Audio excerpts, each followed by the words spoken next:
కోమటిరెడ్డి రాజకీయాలకు good bye చెప్పబోతున్నారా? వచ్చే ఎన్నికల్లో పోటీ చేయనని చెప్పడం వెనుకున్న రహస్యమేంటి? ఆయన గెలవడని ముందే తెలుసుకున్నారా? అందుకే మెజారిటీ మంత్రం జపిస్తున్నారా?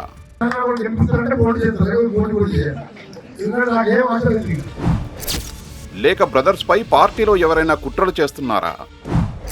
పొమ్మను లేక ఓ వర్గం పొగబెడుతుందని ఈ అన్నదమ్ములు గ్రహించారా? తెలంగాణ రాజకీయాల్లో కోమటిరెడ్డి బ్రదర్స్ అంటే అందరికీ తెలుసు. ప్రజాదరణ ఉన్న ఈ అన్నదమ్ములు ఎప్పుడూ ఏదో ఒక అంశంతో వార్తల్లో నిలుస్తుంటారు. కాంగ్రెస్ పార్టీ అధికారంలోకి రావడంలో కోమటిరెడ్డి బ్రదర్స్ పాత్ర ఎంత ఉందో ప్రత్యేకంగా చెప్పనక్కర్లేదు. కానీ బ్రదర్స్ క్రెడిట్ కొందరు కొట్టేశారని వారి అభిమానులు చెప్తుంటారు. అయితే పీసీసీ పీఠం రేవంత్ రెడ్డికి దక్కినప్పటి నుండి బ్రదర్స్ వర్సెస్ రేవంత్ అనేలా ప్రారంభమైన కోల్డ్ వార్ ఇప్పటికీ కొనసాగుతూనే ఉంది. తాజాగా మంత్రి కోమటిరెడ్డి వెంకటరెడ్డి నల్గొండ పర్యటనలో చేసిన సంచలన కామెంట్స్ రాష్ట్ర రాజకీయాల్లో తీవ్ర చర్చకు దారితీశాయి.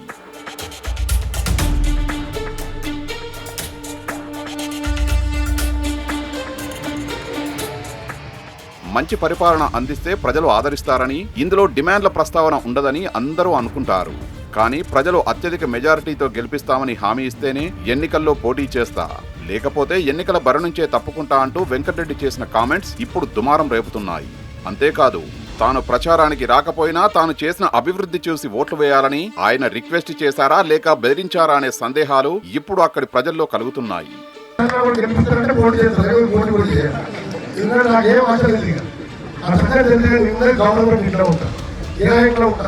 పేదవాళ్ళు చదివిస్తారు కానీ నాకు సొంతంగా ఆ ఇళ్ళ భూమి కూడా 3 ఎకరాలు ఉన్నది.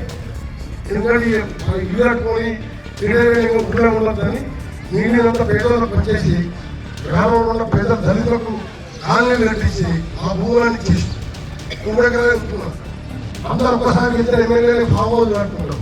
ఆ ఫామ్ హౌస్ లేదు, దానివల్ల ప్లాట్ లేదు.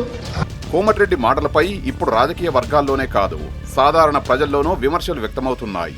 ఒక మంత్రి అయి ఉండి ప్రజల నుంచి ఇలాంటి గ్యారంటీ కోరడం ఏంటని, ఎమ్మెల్యేగా మంత్రిగా పనిచేసినా తనకు సొంతిల్లు లేదని, అద్దె ఇంట్లోనే ఉంటున్నానని ఆయన చెప్పుకోవడంపై నెటిజన్లు సోషల్ మీడియాలో ఇదేమయ్యా ఓవర్ యాక్షన్ అంటూ దెప్పిపొడుస్తున్నారు. అంతేకాదు, నెక్స్ట్ ఆయన గెలవడని ముందే తెలుసుకున్నారా అని సెటైర్లు సైతం పేలుతున్నాయి. రాజకీయాల్లో కోమటిరెడ్డి బ్రదర్స్ ఫ్లాష్ బ్యాక్ ఓసారి గమనిస్తే, కాంగ్రెస్ అధికారంలోకి రాకముందు పీసీసీ పదవి రేసులో కోమటిరెడ్డి వెంకటరెడ్డి గట్టిగా ప్రయత్నించారు. కాంగ్రెస్ లో సీనియర్లకే పీసీసీ ఇవ్వాలని ఢిల్లీ లెవెల్లో పంచాయతీలు చేశారు. అయితే టీడీపీ నుంచి కాంగ్రెస్ లోకి వచ్చిన రేవంత్ రెడ్డికి ఆ పదవి దక్కింది. అది వెంకటరెడ్డి తట్టుకోలేకపోయారు. అంతేకాదు, రేవంత్ కి ఆయన బాస్ పదవి ఇప్పించారనే సెటైర్లు తెగ వైరల్ అయ్యాయి. దానికి తోడు పీసీసీ పదవిని కొనుక్కున్నారంటూ కోమటిరెడ్డి చేసిన ఘాటు విమర్శలు రాష్ట్ర రాజకీయాల్లో పెద్ద సంచలనం సృష్టించాయి. మీద పెట్టిన అధ్యక్షుల వారిని ఎటువంటి బ్యాక్గ్రౌండ్ ఉందో మీకు తెలుసు. అటువంటి వ్యక్తుల కింద కూడా సంవత్సరం నుంచి మాట్లాడలేదు, నేను ఏమనలేదు, వ్యతిరేకంగా మాట్లాడలేదు. కానీ నేను రాజీనామా చేస్తే ఆయనకేమొచ్చింది అంటే, నేను కష్టపడాలి, మళ్ళీ మా కార్యకర్తలు కష్టపడాలి, కాంగ్రెస్ పార్టీ కార్యకర్తలు, నువ్వు డబ్బులు ఇచ్చి పీసీసీ ప్రెసిడెంట్ తెచ్చుకొని నువ్వు తెలుగుదేశం పార్టీ నుంచి వచ్చి నీకు హోదా లేకపోయినా, ఉద్యమ నేపథ్యం లేకపోయినా సరే నిన్ను మీ ముఖ్యమంత్రి చేయాలా? నీకోసం మేము కష్టపడాలా? తెలంగాణ రాష్ట్రం తెచ్చుకుంది, తెలంగాణ ఉద్యమకారులు 1000 మంది బలిదానం చేసింది నీకోసమా? ఆ తర్వాత కాలంలో పార్టీ ఆదేశాల మేరకు ఇద్దరూ కలిసిపోయినట్లు నటించినా లోలోపల అసంతృప్తి అలాగే ఉంటూ వచ్చింది.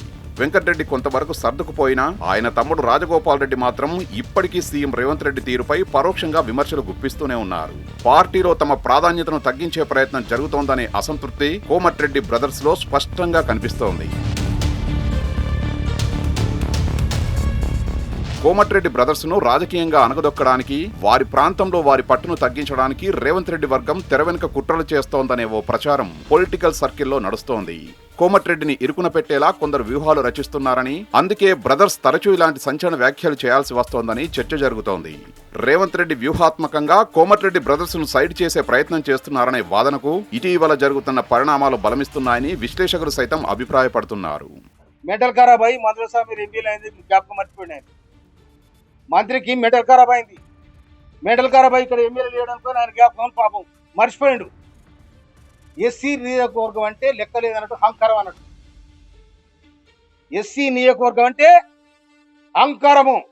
మీ అహంకారపూరితమైన రాజకీయాన్ని సాగు దెబ్బ కొడతామని కూడా హెచ్చరిస్తాను నేను.